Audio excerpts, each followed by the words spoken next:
Glassman's world. We're about to get started here on the most basic beginner lesson on how to make mushroom pendants.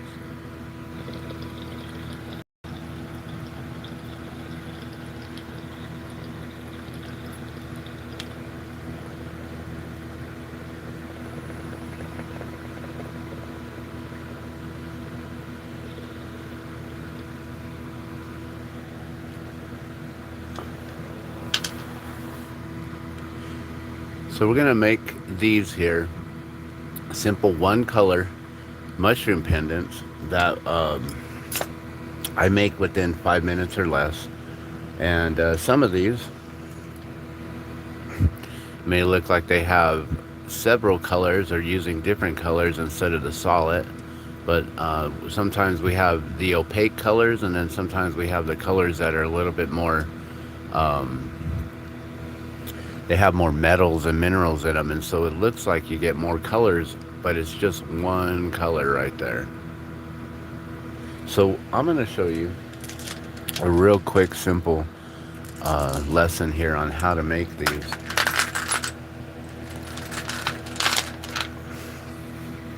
So you want to basically have some sort of glass ready to go.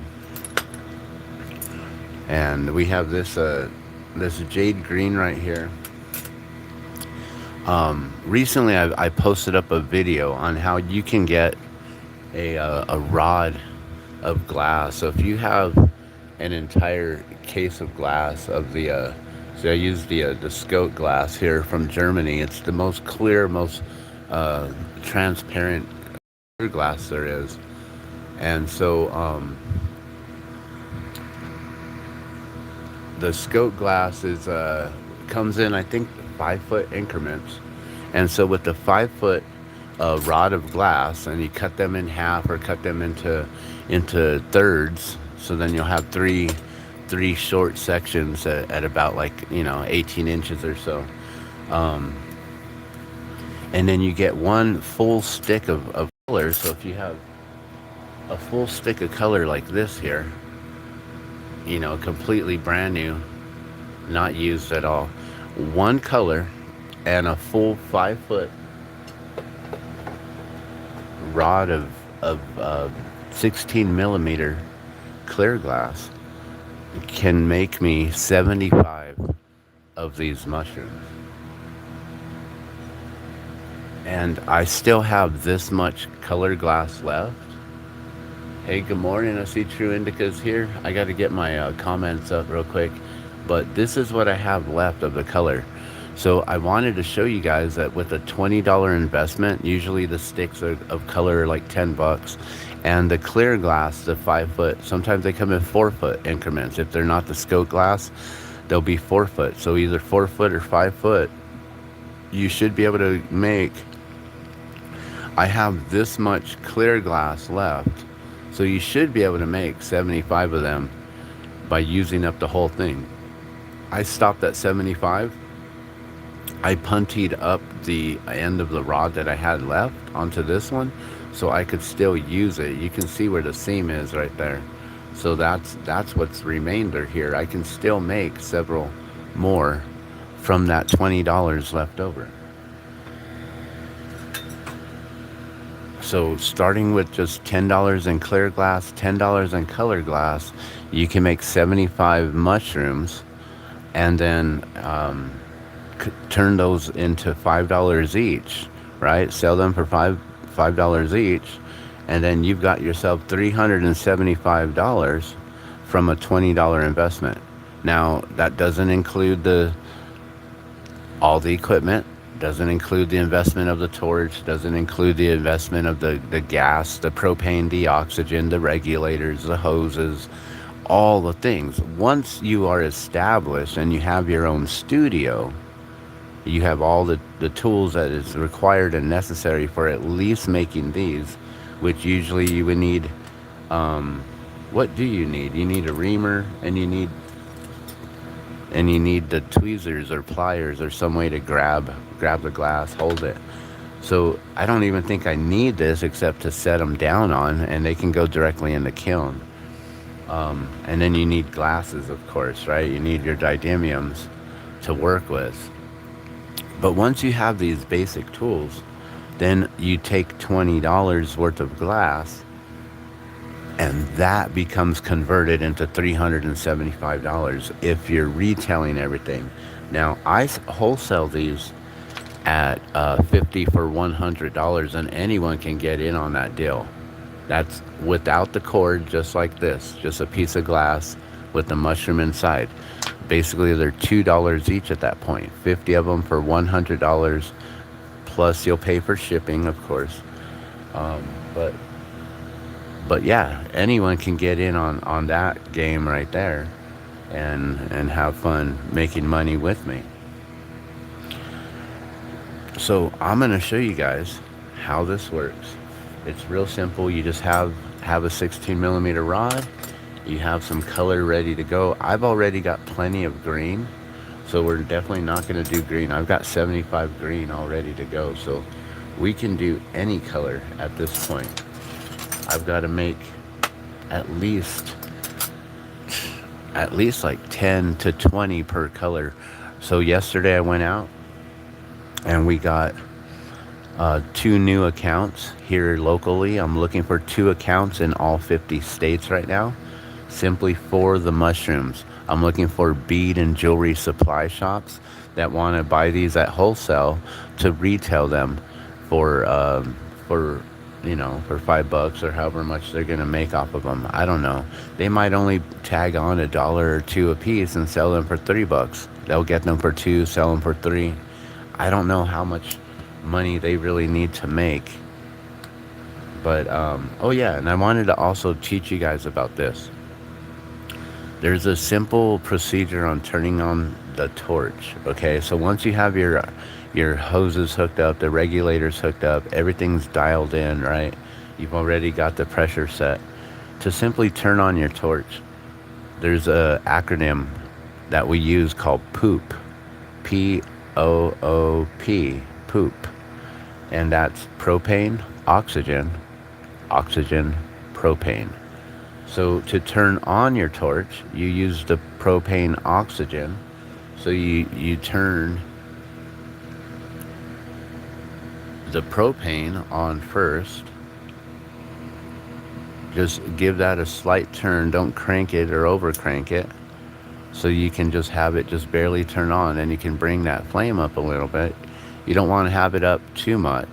You don't want to have it just spitting. So just, turn up the flame a little bit. And then you bring your oxygen up. So the propane is red. Oxygen is either silver or green usually. And then you turn the oxygen up. And you bring that to a point where you get rid of all that, the flare of the flame. And you want to bring it down to where it all becomes blue.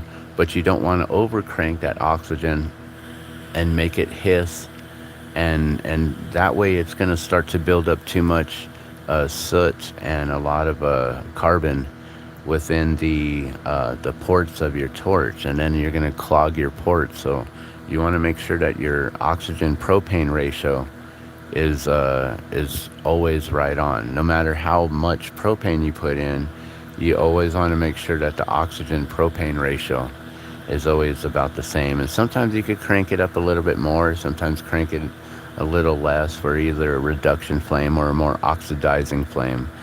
But usually I have it to where there's a little bit of the hot tips showing, and it's not just all blues, but a little bit of the hot white tips showing. And you don't want any of that like yellow flame really showing, not too much like that. So somewhere right in between, just like that. All right, so let's get started here. Sometimes we need to readjust the flame, because it will have it might not be as strong of a flame, as hot of a flame as we need. So we may have to bring the oxygen up or the propane up.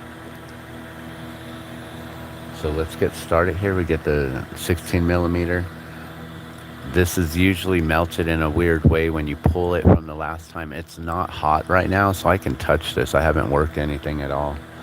And we simply just introduce it into the flame right on the edge here, and then just slowly spin and rotate your glass in your hands, and just keep that constant rotation, spinning and spinning, and just constantly spinning your hand. I don't know if you can see, my hand is spinning here. So I have it in my hand here, and it's constantly spinning. I'm spinning it this way towards me, I guess in a clockwise motion, and then I can spin it the opposite way to go in the counterclockwise. So you go clockwise, then counterclockwise, and you can always counterbalance the spins. There was one individual I used to watch all the time, Robert Mickelson, master glass artist. When I was watching him in 97, he blew me away with the goblets that he would make. You know, they were like $5,000, $7,000, you know. These goblets were huge and elaborate pieces. He would use the Grawl technique and all these like really fancy techniques and stuff, and sculpting, like I think the one that I watched, he sculpted like two cougars or leopards or something side by side, and he had to make them both identical in size and matching, and he put them on each side of the goblet, and just beautiful. So I was watching him closely one time, and I noticed once he started getting into melting the glass down, he would do like 2 rotations this way and then 1 back, and then 2 rotations this way and then 1 back, and then 2 rotations this way and 1 back. And I think that was his way of being able to counterbalance the glass from when it's like gets so molten. If you keep spinning it the same way, the glass starts to slow down and will actually spin backwards on you. That's how we can make the wigwags and the cool different effects. So we basically are just going to get this into the flame here. And I'm going to heat up the tip here. We're going to get the point that was pulled out there. We're just going to get it molten, melt it down. And we're going to get about this much of the head of that glass white hot. We're going to get it molten. We're going to have the tip of that rounded out. So it's not going to be just like kind of like a little blunted point there. So, and I got comments up now. Hello, where do you buy the glass? Oh, so Germany, Scout Glass. I have no idea. That's right. You're just right there. So, it's SCHOTT. Maybe you can look it up, and maybe you can get it direct from the manufacturer. I have no idea. Okay, so we've already made a mistake here. But that's how you would gather your clear glass and get it prepared. We should not have done that. We should have done the stringer first. I have stringers ready to go, but being that this is a lesson, we're going to pull some stringers, and I'll show you a couple of ways to pull stringers. I'm just going to set this down. Hopefully it's not going to be too hot and slump over. If it slumps over, we'll just melt it and bring it back around again. All right, so the first way I want to show you how to pull a stringer is introducing your colored glass the same way, just the tip. Start getting the tip hot. And once the tip gets hot, you can introduce more of it into the flame. We want to get about an inch of this molten, and you want to get the whole thing glowing the same. So you want to kind of go down onto the rod some, then go pull it back into the flame to get just the tip, and then push it back in a little bit to get a little bit more there. And you want to try to keep that glow, the same kind of brightness, consistent over that whole area there. So you want to go back and forth. If you keep it in one area for too long, it'll stay bright there longer than the other. So going back and forth is key. Then you want to grab this real quickly with your tweezers, shift it over into your other hand. My right hand is a little bit more in control of pulling. So we're going to grab this right at the tip here. Try to grab as little as possible. Start to pull slowly. Once that tip gets really thin, then you just pull slow, stop, then pull again. Then it's going to get real taut. And now it's setting up, and now I can't pull it anymore. So with borosilicate glass, it hardens or cools down a lot quicker than soft glass. So then you pull that. As you pull it, you're spinning your colored glass to keep this straight. So that way when you pull it, it's not going to like pull down and get crooked this way or be bent this way. As you're pulling it, you just keep twisting this, and it helps to allow it to pull. And it's also like you're pulling a loose rope, and when you pull the rope, you pull it nice and taut. So it's like, like for a tightrope. So it's nice and straight. And so that's what you're doing with the glass, is you're basically pulling it like a rope and making sure it's nice and straight. And if it's ever crooked, usually it'll be bending from this point. I mean, unless you allowed it to just sag and it's just a complete U shape or a C or, just like bent, then you didn't give it enough pull. You weren't holding on to it. You let go of it and allowed it to kind of recoil back. So you want to make sure you just pull, keep it tight. Even though you can't pull it anymore, just keep it tight still. And hold it there. Let the glass set up. And also you can stop pulling it and then just spin this and make sure it's straight. And if it's crooked in any way, you can heat up like the bottom portion, and then you can like move it over or grab it like this and spin that and hold it straight. So there's a couple ways to straighten it out if it's crooked. Now usually you'll have like a little nub on the tip right here, and I like to just pull that out. Some people will just pull it off entirely, but I prefer to pull it out. So I take my time to just heat up just a little bit and then grab it and pull it to where I can pretty much use it and not waste any color. Color is $60 a pound compared to clear glass, which is about $6 a pound. I'm guessing somewhere around there. And then we can round this on the marving tool. This is now ready to be pushed into the molten clear glass. So pull your stringer first and then do the molten clear glass, and you don't waste time. Now let me show you another technique on how you can pull the stringer. So you can use a punty and you can get your color or whatever you're going to pull into a stringer. Sometimes we pull clear glass into stringers. Sometimes I've needed a smaller clear piece of glass than the 5mm rod or 7mm rod I have. I think it's 5 that I use. I think this is 5mm. And so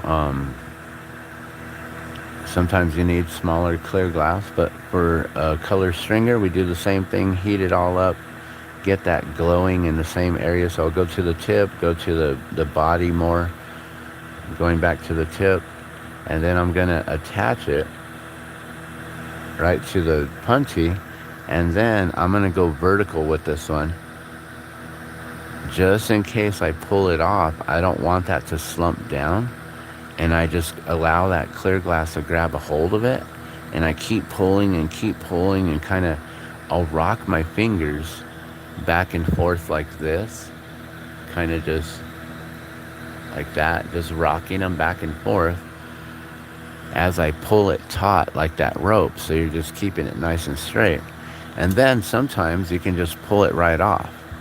So if I kept pulling it, if I was doing it like this, horizontal, and that snapped off and it was still molten, then you get it to curve over. And you don't want to have this whole thing curving.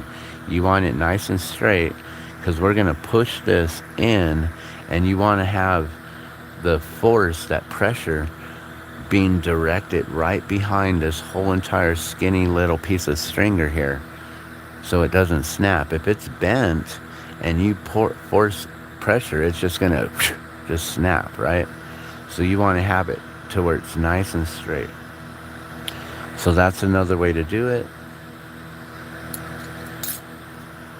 And then I can always see, some people will just do this. They'll just go to the tip here, they'll grab it, and then they'll pull it off like that, and then just clean it up, spin the tip on your marving pad or whatever, and then you have this much of a chunk that just gets wasted. I save my clear glass separately from the color, so I can actually use those as random. I could just put like random pieces and chunks on my pad here and mash some clear glass to it, and that'll become like some colorful background, and I can even spin it and twist it and mess around with it quite a bit.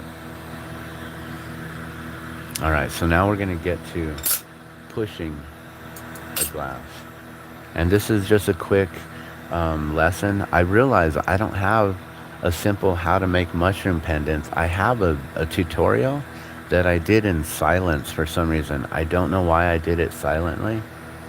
So we're doing it now here. Beginner glass blowing. So now we're going to introduce our rod. This is like if we started over from scratch again. Just introduce the tip, get the tip warm, and then you can slowly introduce it into the flame. Once you see that it starts to glow a little bit, that flame glows, and you really can put it in a little bit more, and you'll see the glass start to take on the heat. It'll start to warm up and start to glow, and then you just want to get it to where it's like that white hot, like it's super bright. So we're just going to hold this here. We're not going to keep pushing it in and out and in and out. We're just going to hold the flame directly on the tip. We don't want to push it in any more than this here. And how you been doing, True Indica? Let me know if you can find scope glass out there. I'd love to know how much it costs directly from the manufacturer. So now I'm going to turn this, exchange it to my left hand. I'm going to pick up the color glass with my right. Either one that I just used right now. This is a opaque color. This one is a color changing one. So we'll do two different ones and you can see how they look. And this is the peacock blue, I believe, or the blue azul. So what I do is I'll go in, I'll heat up just the tip of the color glass a little bit, just that much. Right before I push it in, we're going to go directly to the center. Push it in, start rotating both pieces of glass, hold it there, allow it to kind of gather, then push it in. I like to hold it in right there, then push it. It helps to umbrella that mushroom out. I don't know if you can see that or not. And I push it and I rotate the glass, push it, then rotate the glass a little, push it, kind of giving it like quarter turns, and I push it. Once it's done, you can tell that it just sets up. Now we're going to go directly into the flame. It'll cut off the very end. We're going to give us just a little bit of a pull. We're not going to yank it off, because then you're going to get a real thin, like hair-like stringer, and that's dangerous. You want to just pull it slow and allow it to cut off. There's going to be a point there. Just round that up. And then that's ready for the next one. So now there's an air bubble in there. We do need to get that into the flame right away so it doesn't cool down and crack. And we're going to put the flame directly above the mushroom cap. So let me see if I can heat this up and then show you where the heat is. So pretty much the heat is right above where the mushroom cap is, right there. And we're going to allow, and I'm also holding it in an angle to where this end of the glass is kind of more towards me, and I'm holding it at like a 45-degree angle from the flame, so that way the heat is kind of flashing over the edge of the top or the end of this rod, but it's mostly penetrating above the mushroom cap. Now what it's doing is it's allowing, oh, that was weird, my flame just adjusted. I think I'm having issues with the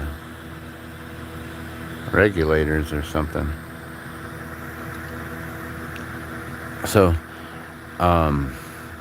right now what I'm doing is I'm heating it up here. The heat's flashing over to the rest of the body, but it's allowing this to get molten right above the mushroom cap. And the glass under here where the air bubble is slowly going to just all compress, and it's going to do this where it's just going to like close itself up from the end and then work its way out to the tip. And you don't want to accidentally close the end or the tip first and then trap air bubble in there. I'm wondering if I'm low on propane or oxygen.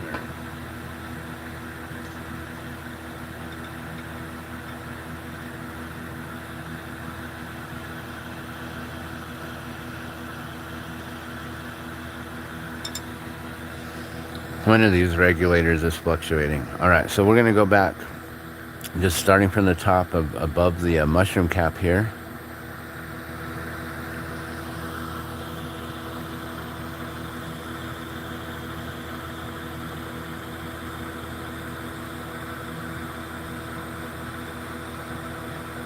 Oh, you're looking on their site? You found it, huh?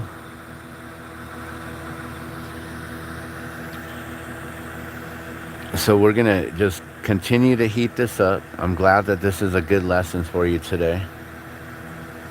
And you'll see the air bubble in there. You'll see the color, the hanging from the mushroom cap that's in there. The mushroom cap is completely surrounded by glass.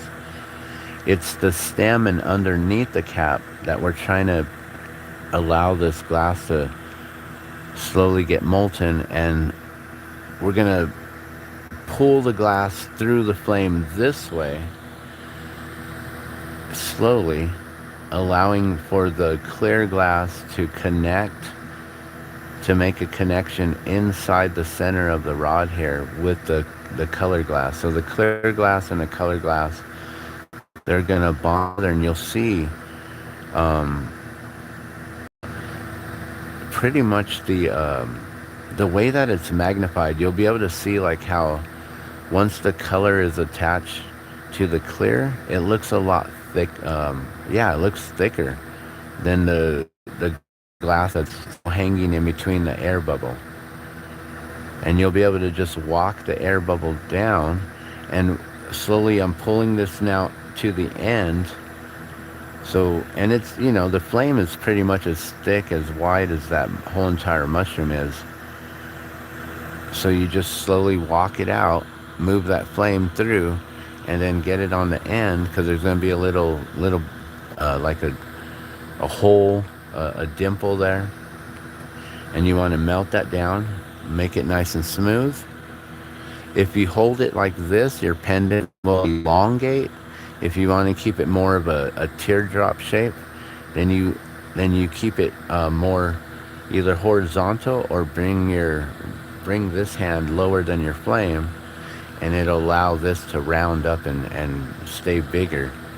So if you want a more rounded mushroom, hold it at this angle.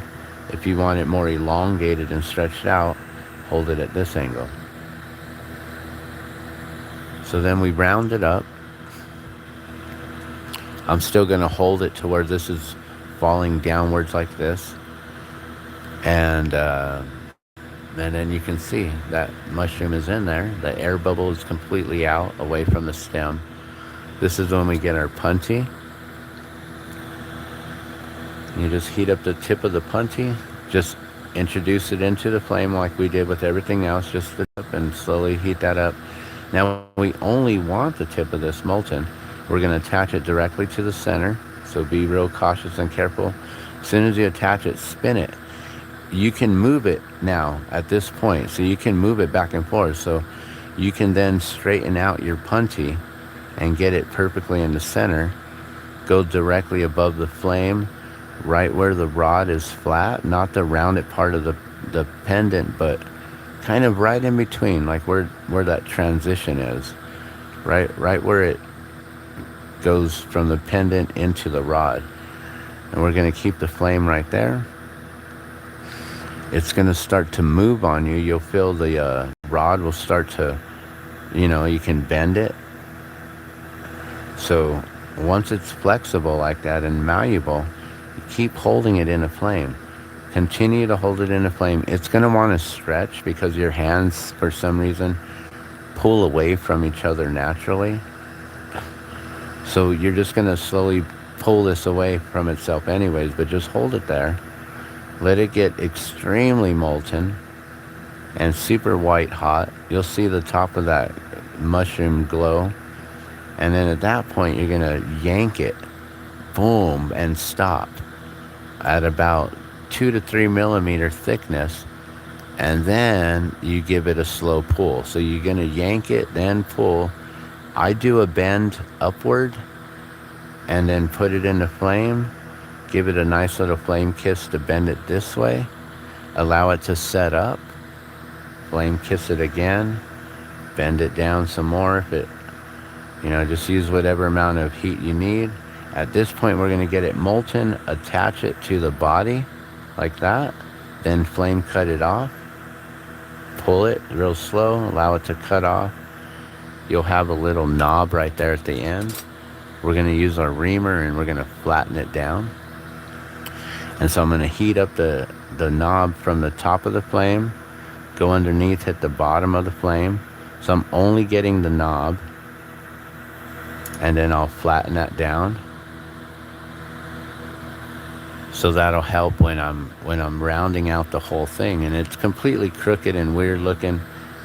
Some people might just stop right there and sell it as is. I like to make mine perfectly straight, round this out to where it looks like it's all one piece. So I'm going to really work on attaching the glass together there at the very end where I bent it around. And then I'm going to go in to the hole so I can round this portion out. Go on both sides. As you can see, it's leaning over this way. See, it's how it's leaning. So we need to heat it and push it in more this way. And you can see now how it's all attached. It looks like it's all one piece and not nice and smooth right there. And now we can melt the whole thing. It's thicker here, so we might need more flame here and less flame here, because if we put the same amount of flame, this will thin out quicker than this. So we're going to apply more heat here, less heat there. Try to do this all in one motion. So I'm going to start at that thicker point, really get that molten. I may even stretch it out some to thin it out and to help with the shaping. So now I pulled it upward. I normally do all this in all in one motion. I'm going to now heat up this part and allow that to fall down and thicken up. So now you see how that all thickened up right there? Just by heating up that, pulling this, making us have a little bit more glass to work with. That heats up, falls down into place. It's pretty much good to go, but it's still got that lean, so let's straighten it out. We're going to heat up the whole entire loop from the bottom where it's attached to the body. We're going to heat up like that midsection there. We're going to grab it, push it over, and lift up. Go in and lift up. What I mean by that is I'm going in and I'm lifting upward like this. I'm pulling upward, basically that rope, making it taut again. So then that way it's a nice teardrop pull, nice and straight. Push in, pull up. I think that's pretty straight. For a $5 pendant, that's good enough. Got a big hole, we can make that smaller. Just heat it up a little bit. Some people want bigger holes. Some people are working with the large hemp cord and the hemp rope. But you definitely want to make sure that your loops are nice and strong and thick. But you don't want to make them too thick, and you don't want to make your loop bigger than the pendant itself. So You want to keep it all in portion. Then we're going to take our tweezers. We put the reamer down, get our tweezers, preheat the tips of them. You don't want to get these too hot, but just, preheat them, grab inside. So now I can pretty much let go. I've got good grab of that. We're going to snap it right on this metal piece here. Sometimes you can just snap it right off like that and not have to snap it on anything. That's how fragile that connection is. Now there's a mark down there from the punchy beam there. We're going to go underneath the flame and hit that punchy mark. And sometimes you'll be able to see it, like if there's a piece that's jagged or sticking up, you'll see it glow right away. And sometimes if it's smooth, you won't really see the punchy mark, but just make sure that you hold that flame there. We'll go to the top as well of the flame. So we hit only the bottom of the pendant. That way we're not melting the tweezers to the loop. We're not getting the loop molten. We're not allowing the loop to sink in with the pressure of the tweezers as it grabs it. All the molten part is right on the bottom. Just go on the bottom of the flame, go on top of the flame, bottom of the flame, top of the flame, and then that'll round out the punchy mark there, and that's a finished mushroom pendant.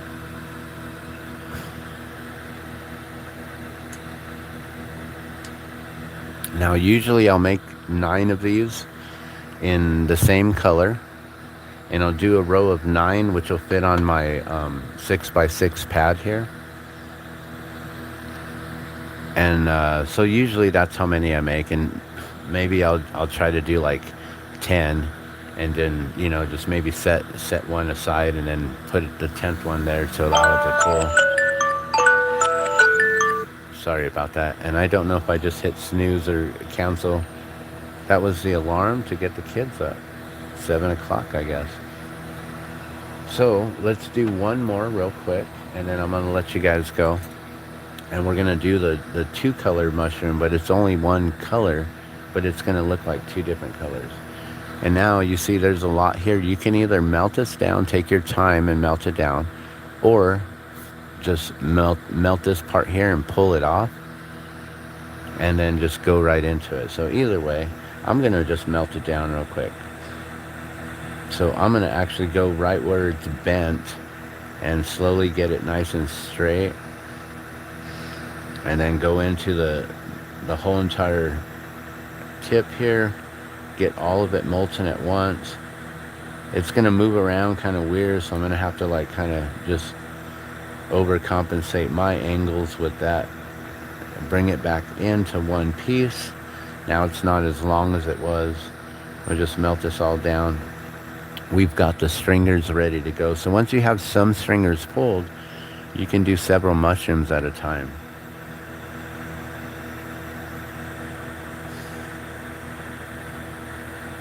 And we'll just get this molten. Now, I'll tell you what, you could push a mushroom right now, and as it's like this, when you push the mushroom in, you're going to actually push that clear glass up into the rest of the clear glass. So you could actually start your getting your timing a lot quicker. You don't have to melt it all the way down. You don't have to round it into a marble.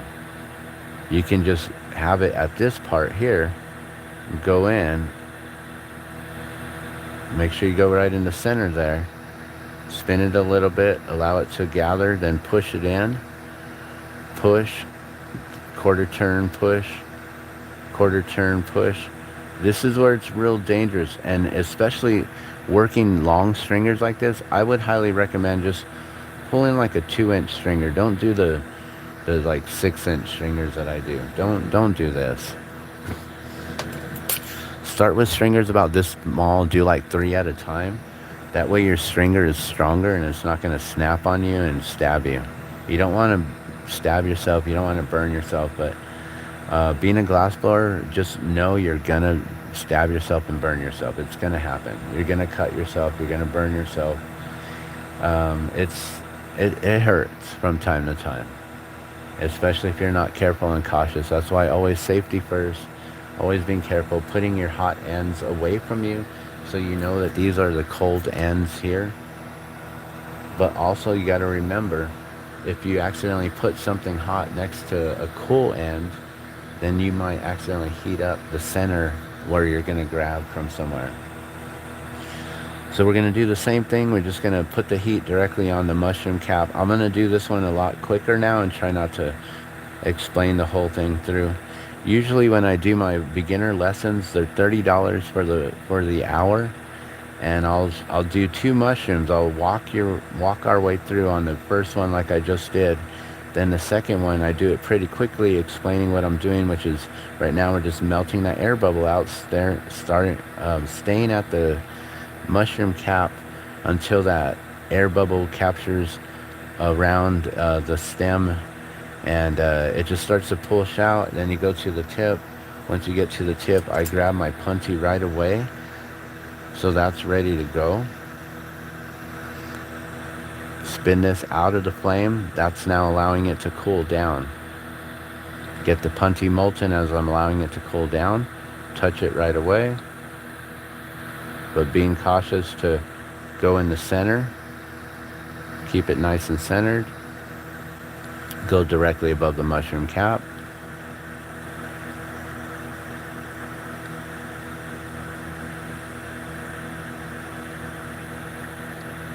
And you want to make sure that the flame is on the clear glass and not above not like directly on the mushroom cap. You can pull the inner portion and then it'll make your mushroom pointy. You don't want to pull the top of your mushroom cap, so you want to find that nice fine line in between there.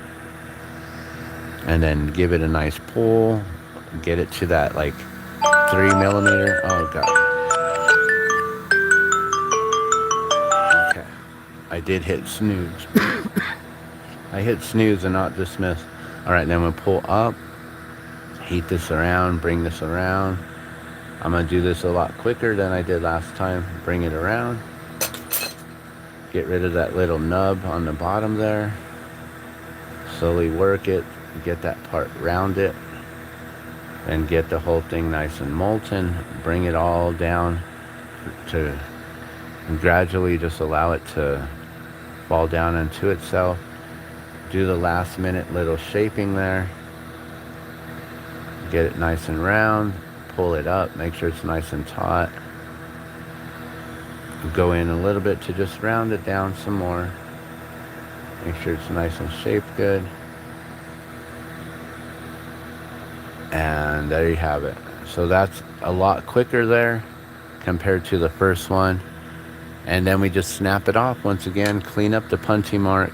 Heat up your tool always so you don't shock your glass. You don't want to put cold tools to hot glass.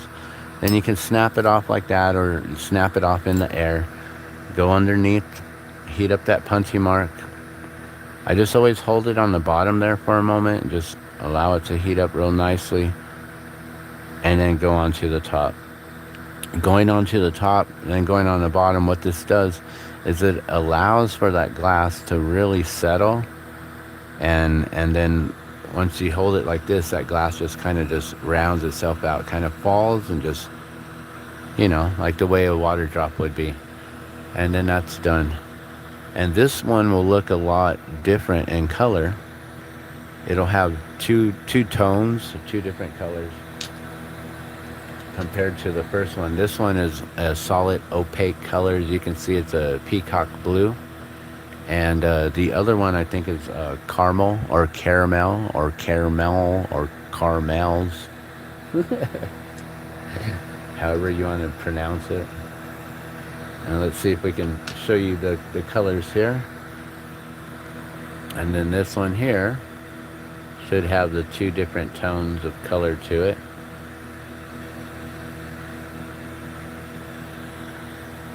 But it's just one color. So if you get those colors that are more what are they called? Well, they have the color changing. And so these colors are they're really nice to use for making mushrooms. They have so many different colors. You have like the carnivals, the aquatic carnivals, the dark multis, the double mai tais, the amber purples. Um, I don't know, any of those kind of colors. You know, if it you just have to learn to work them. Some places, when they sell you glass and colors, they'll have some of the glass worked, so you can actually see the difference between what it looks like um, solid and the two tones, or if it's an opaque color. But with that being said, I just wanted to give you a quick lesson on how to do these mushroom pendants. They're the real quick, simple ones. I've been making these since 1995, and so for 30 years now, these have still been the best sellers. Some of the best sellers that I've made for the last 30 years. I've kept them at $5 retail, even though that they've gotten larger and the quality has gotten a lot better. Um, they're just so much fun to make. They're easy to make.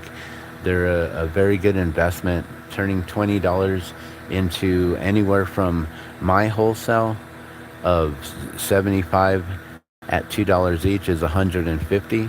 So the minimum $20 investment, I can make $150 off of that, and upwards up to 375 when I'm retailing these individually at $5 each. But usually I sell them at 5 for 20. So then, you know, if I'm selling them all the time at 5 for 20, then there's a little bit of a loss there. So anywhere between $150 to $375 fluctuating is the profits that's made from a $20 glass investment. Once you've already invested in the torch, the tools that you need, having the tanks, the oxygen, the propane, and everything that you need. And these sometimes can be worked just like that and left just hand annealed, and they won't crack. But once I make a whole 30, I normally do a batch of 37, 4 rows of 9 with one at the end to make my number 37. I work in 37. So I'll do a batch of 37, put all of them in the kiln at one time, make a whole nother batch. So I'm going to sit here today. I have new accounts that I'm trying to fulfill. I'm looking for accounts in all 50 states, 1 or 2.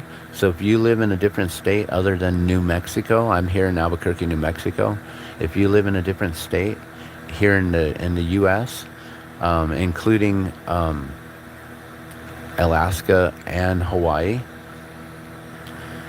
if you live in any of those states, let me know, and I'll see if I can get my glass out to a local shop near you. With that being said, good luck with this. Do your best not to burn yourself, not to cut yourself. Take your time. Safety first, always. Make sure you're wearing your didymiums. And to turn off the torch, remember, you turn it on, PO, and to turn it off, it's OP. So you turn off the oxygen first, the O, and then the propane. So we're going to shut off the oxygen. When you bring it down, and you want to make sure you bring it down. If you bring it up, it's going to hiss at you. So don't bring it up. Make sure you bring it down. It should go to that propane flame only. Don't over tighten your knobs. Never over tighten. Don't tighten them down. You'll mess up the valves on the inside. I've had a torch for like 20 some years and never had issues with the valves leaking or anything. So you do your oxygen first, and then propane. And that's the acronym for poop to turn it on, PO, propane oxygen to turn it off, oxygen, propane. All right, with that being said, I'm going to let you guys go. Thank you so much for tuning in and watching. I'm going to get our kids up, get them to school, and then I'm going to come back and we're going to just work and just talk. We're just going to just work and talk. I got a bunch of these. So at that point, it's not going to be a lesson or an instructional video. I thank you so much for tuning in and watching. This is a little bit under an hour. I was hoping to make this in 30 minutes or less, but I guess I want to make sure it's informative, make sure you're doing it right, and knowing the proper way of doing it and without trying to hurt yourself. I'm Dan the Glass Man. This is the Glass Man's World. Be sure to hit that like button Give me a subscribe if you want to watch more demonstrations and lessons and just how-to videos. All right. And thank you so much, True Indica, for coming in. I appreciate you always. You have a wonderful day, and let me know if you do get a hold of Scope Glass and how much their case of the 16 millimeter rod. Um, I think I paid. Ah man, I don't remember now. I don't know if it was like 160 or 260, somewhere around there. But I think glass is about to go up with the inflation and with everything else right now. I think glass is about to go up, especially colors, especially with any colors that are using silver. And there's a element that they use called geranium. So germanium, I don't know, something like that. I don't think it's geranium. That's the plant. I think it's germanium. All right, I'm gonna go get me some tea. Oh, and it is boro, right?